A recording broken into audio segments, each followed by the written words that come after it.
issues. And our university has converted several library rooms and classrooms over to active learning classrooms, and I'm really excited about the new active learning classroom building that's being constructed in the heart of campus that will open up next year.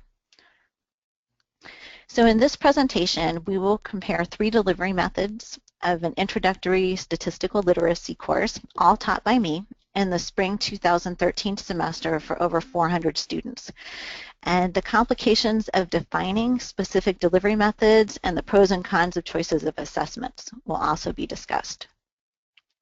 Let me give you an overview of my course. Remember, it's an introductory statistical literacy course, and I offered it 3 different ways in this semester. I have my traditional section, which had over 300 students. They met in a large lecture hall with me twice a week, and then they had a recitation with just 20 students in a class once a week. The online students had everything except the exams done online. And then the flip students watched their lectures online, but then they saw me once a week in an active learning group work environment to reinforce what they learned in lectures. So the lectures were the same for all the students. It's just a matter of whether they got them online or in person. Everybody had the same homework. Everybody had the same online discussion project. They all had the same exams. Everybody had to take the exams on campus together at the same time. And quizzes were given in the traditional and flip sections, but not in the online section. And each section had class participation points, but they differed depending on the section. Who were my students? Well, keep in mind they were allowed to select their own students, but we did do a check to make sure that the sections were similar demographically and they had similar pre-semester college GPAs. So overall, about 68% were freshmen or sophomores. The average age was 20 years old. More than half were female, 73.6% are Caucasian, 12.6% are international students, and the majority of my students were from liberal arts or nursing. So do we think that the students chose their sections based on their learning styles? Probably not. The registration dates for the courses at this university are based on seniority, probably like at your school. And the online section was the first to reach capacity, which means there wasn't much room left for freshmen to join this section. And the age for the online students was slightly older than that for the traditional and flip sections. So why was the online section so popular? Well, that semester, the traditional lecture classes were held at 8:30 and 9:30 in the morning on Tuesdays and Thursdays, which made the online section, where you don't have to get up so early, look a lot more attractive. And even the flip section was offered, I think, at 11 o'clock on a Thursday morning, so you could sleep in and still make it to that one, too. Another reason why I don't believe that students, say, chose the flip section because they thought they would learn well that way is that we don't have much consistency in how these flip sections are listed in the course offerings each semester, and so every semester it looks a little bit different, and the advisors don't know what it is, the students don't know what it is, and so unfortunately I do not think that it was a conscious choice for the students. Let's talk about the type of section. You may have noticed that that in the slide describing the sections, I didn't just say traditional, I said web-augmented traditional.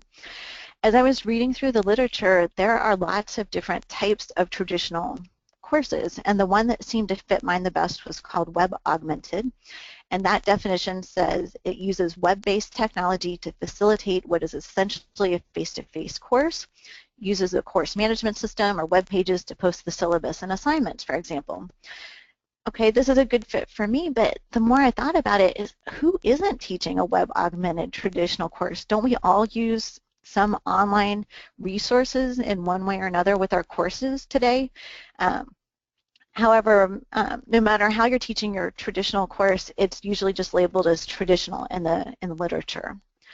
The fully online course has most or all of the content delivered online, typically has no face-to-face meetings.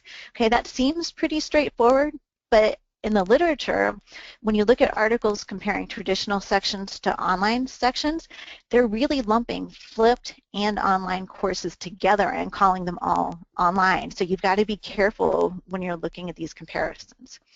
And then flipped classes. This was the trickiest one to define, because these have students receiving content from technology and then applying the knowledge with help from an instructor.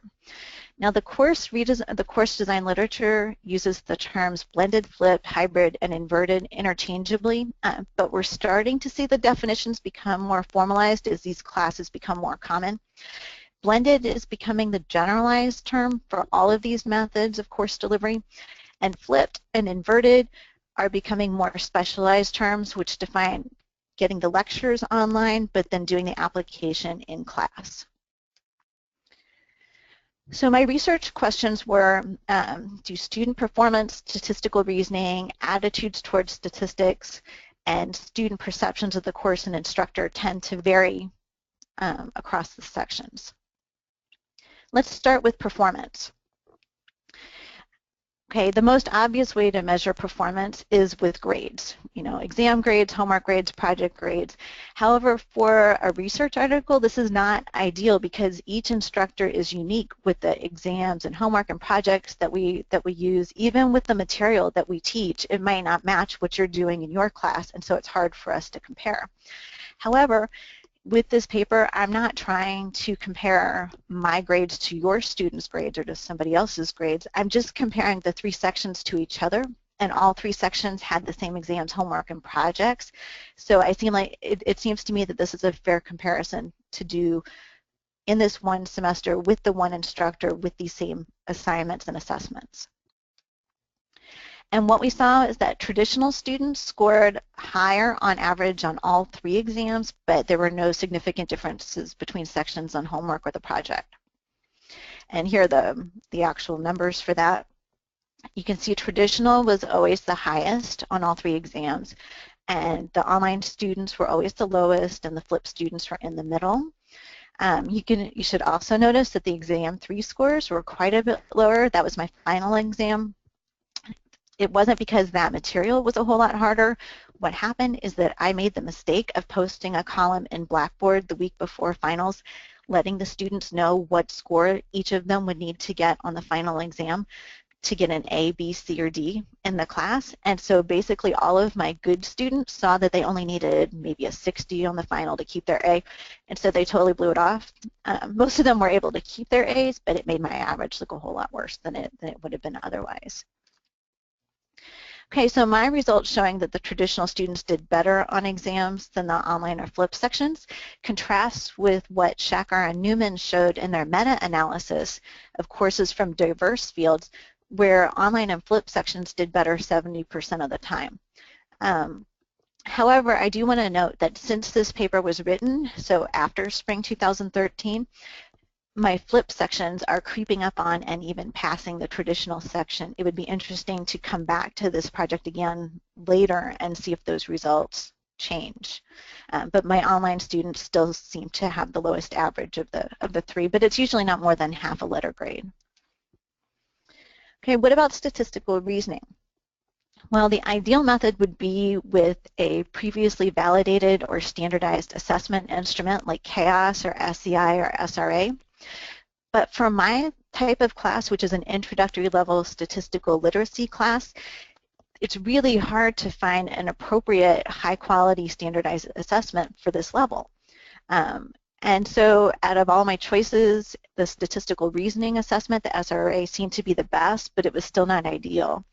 The SRA has 20 multiple choice and choose all that apply questions that are designed to assess not simply right or wrong answers, but correct reasoning and common misconceptions.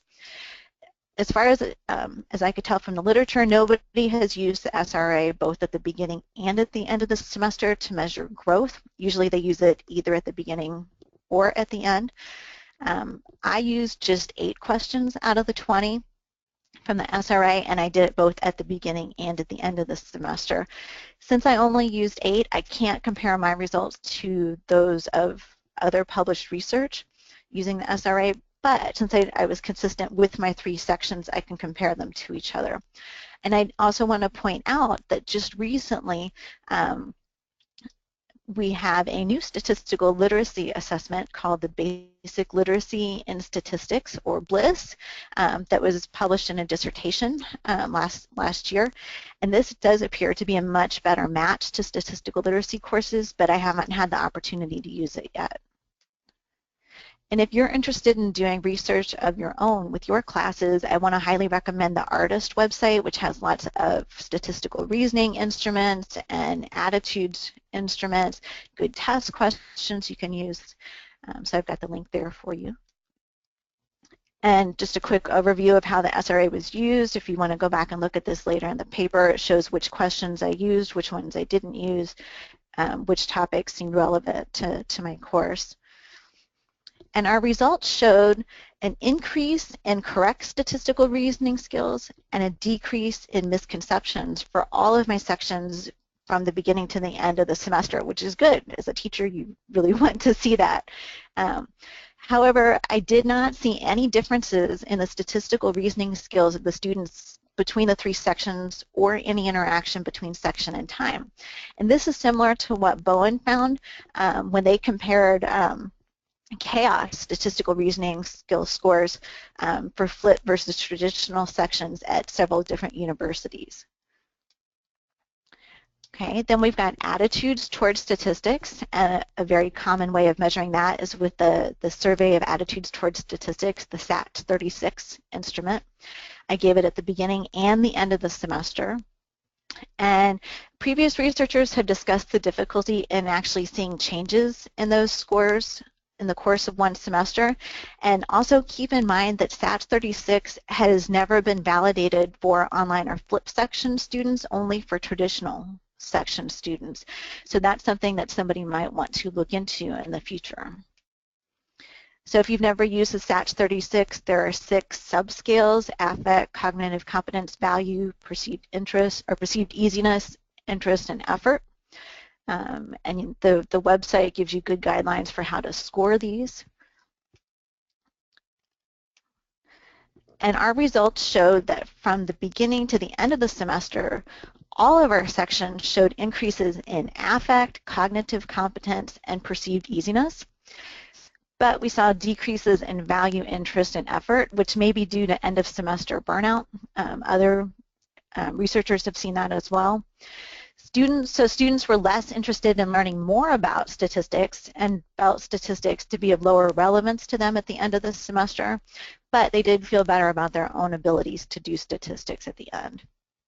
And the only differences we saw between the sections was the traditional was higher than online for both affect and perceived easiness, and this is similar to what Devaney saw when he compared traditional to online sections.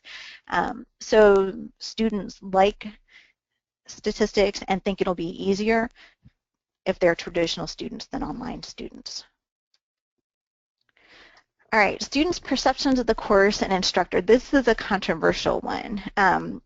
I used course evaluations for this because course evaluations are used in making faculty promotion decisions, retention decisions, compensation decisions at many institutions.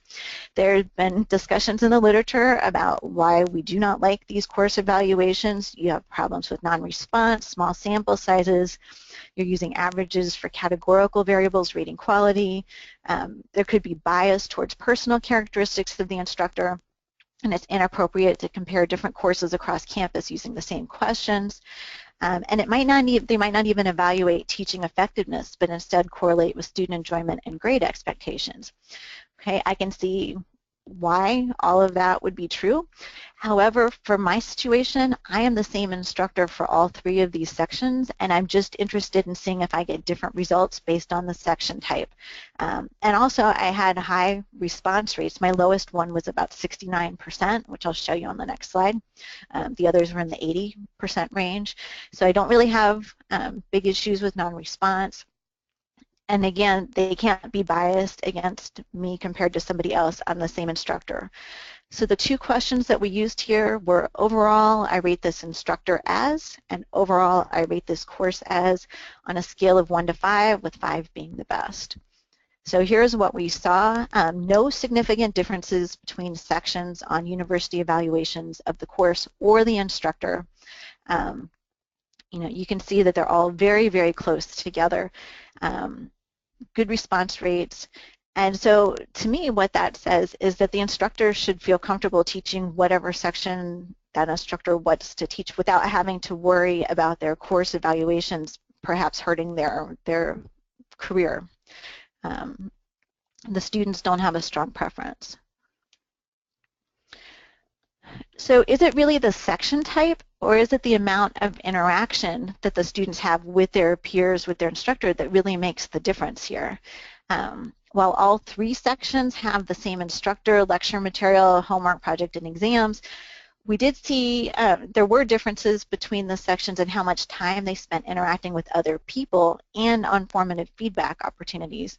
The traditional section students saw their classmates and teacher 3 times a week. The flip section students saw their classmates and teacher once a week, and the online students only saw their classmates and teacher during proctored exams. They were all welcome to come to office hours, but honestly, hardly anybody did. The traditional and flip section students also had weekly quizzes and group work. The online students did not have those. So were these differences due to section type, number of formative assessments, or amount of interaction? And was our traditional section really traditional? If you look at the literature on STEM courses comparing traditional sections to online or flipped classes, the traditional usually looks inferior, but that's not what we saw here. Remember, we didn't see big differences, but whenever we did see a difference, the traditional was actually a little bit better. But maybe my traditional section isn't necessarily a traditional section. Maybe it's really a super traditional section because I was using a lot of the best elements from online and hybrid with my traditional section. You know, we had group work, we had online resources for the traditional lecture section. And when you look at the literature comparing these course sections, it's not always clear how the traditional sections are being taught. Are they large lectures, small classes, web-augmented? Do they have group work? You just don't know. You're just comparing a traditional section to an online section, for example. So this lack of clarity in defining what a traditional section is may also explain why in the stat ed literature we don't see much of an advantage to the online and flip sections over traditional sections, unlike the other STEM courses. And this could be because the stat educators are already following the GAZE guidelines, which include using sufficient technology and active learning in their traditional sections to make them more than what we would consider traditional. So if we don't see big differences between these sections, why go to the trouble of offering multiple formats to your students? Well, people learn best when they are in an environment that gives them the opportunity to feel competence, relatedness, and autonomy. In other words, students benefit when they show what they can do, interact with others in various ways, and have choices in how they learn. It's possible that those students in the online and flip sections would have had worse results if we had forced them to be in the traditional section without any other options. And the fact that we saw so few differences between the sections maybe should be seen as a success. The instructor, and that's me, I have also found that teaching the same material in 3 different ways can be energizing and creatively challenging. I get different questions from my flip students compared to my online students, compared to my traditional students, and I can take what I learned from the students in one section and use that to do a better job to teach the traditional students who might be too scared to ask a question in a large lecture class. It's also allowed me to be more creative in planning course activities. I see what the hybrid students can do, and then I think of ways that the online and traditional students can get involved in that too. So for me, it helps to keep things fresh. So I am very interested in any questions you might have for me. Michelle, do we have some questions? Hi, Ellen. Well, that was great. So far, we don't have too many questions, but please go ahead and type your questions in the questions box, and I will be sure to ask these questions. There was one comment that came up, and I believe this came up earlier when you were first talking about how the differences you were seeing seemed to favor the traditional course over the other 2 courses. The comment was and you were comparing this to what some other studies had found. And you said, and the comment was, one instructor may be more comfortable with one of the three formats, whereas another may be more comfortable with another. That could explain some of the differences between what different studies found. I completely agree with that, and that's why I think that instructor choice should enter into this quite a bit. I don't think that there is one best section. I think that the instructor needs to decide that. Are there other questions for Ellen? So, okay, here's a great question. Do you have a sense that the degree of cheating, if any, was approximately similar across the delivery paradigms? Well, by making, so the exams are the main way that we would see cheating come up, and since they were all taking their exams at the same time in the same room with the TAs and me, I don't feel that there was any big difference. Every now and then, if we have a student who's far away from campus, and that's maybe one or two a semester during the fall and spring, we might have proctor issues with an off-campus proctor, which is why we don't do that very much. But in general, in the classroom, no, I haven't seen big cheating issues from one section more than the others.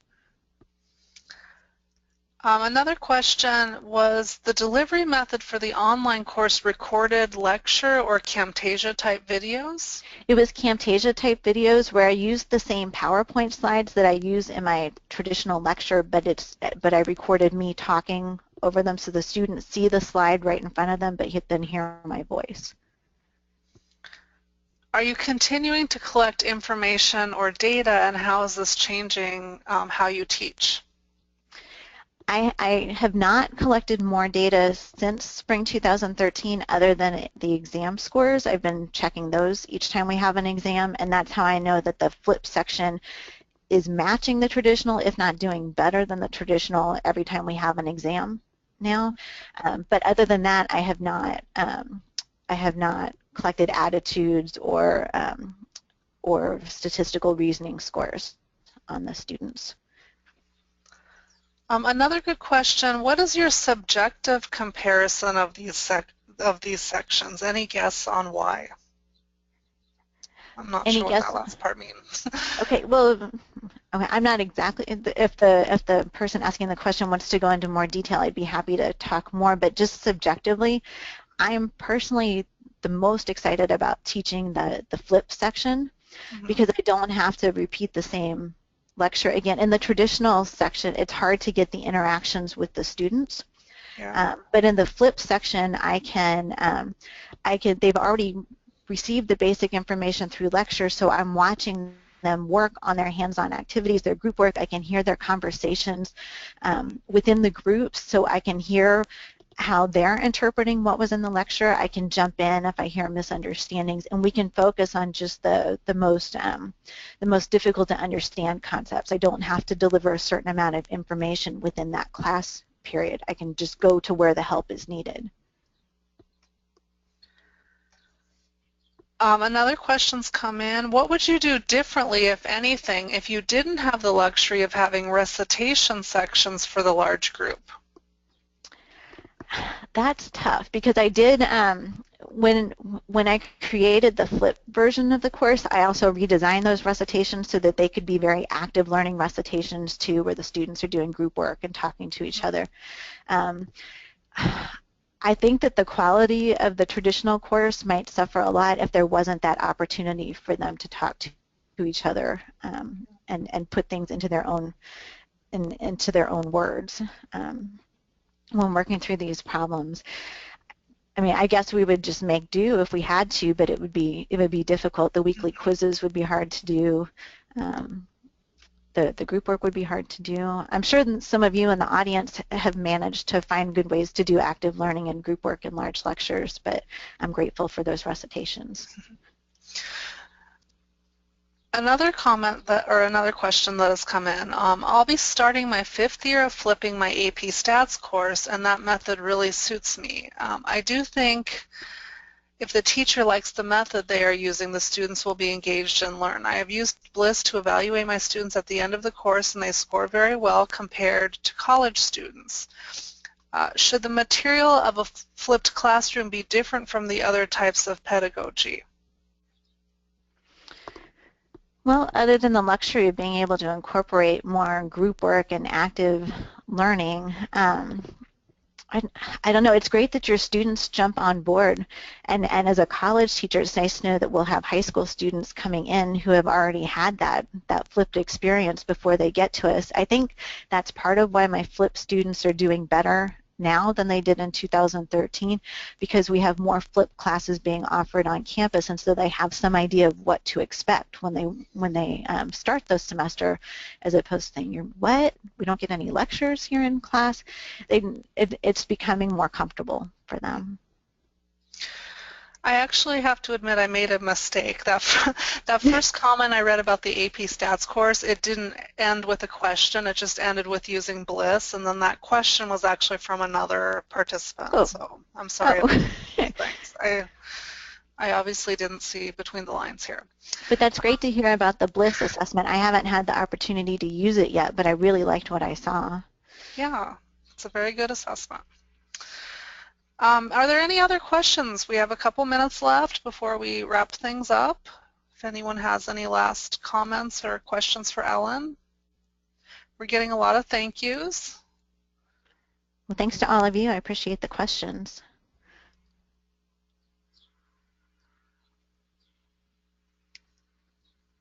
Well, okay, I think I'll start to wrap things up then. Thank you so much for being here, Ellen, and sharing your work. You did a great job, and we all, I think, learned a lot and are excited now as we start our new semesters and our new courses. Someone asked if the slides will be available later. Yes, we'll be posting these up on CauseWeb. Before we end, I want to make two quick announcements about, first of all, we have two great upcoming webinars that I wanted you to know about. One is a teaching and learning webinar that will take place on September 8th at 12 p.m. Eastern Time. This will feature Nathan Tintle, and it'll be about reflections on making the switch to a simulation-based inference curriculum. We then have another JSE webinar that will take place September 16th, Wednesday, from 12 to 12:30 Eastern Time. And that webinar will feature Rob Earhart and Michael Schumann from Wake Forest University. They'll be talking about their paper, Assistive Technologies for Second-Year Statistics Students Who Are Blind. So we hope you'll join us for those webinars. And as you log out today, we hope that you'll fill out our feedback survey so that we can make sure Ellen gets some feedback about her presentation. Thank you, everyone, and I hope you have a great afternoon.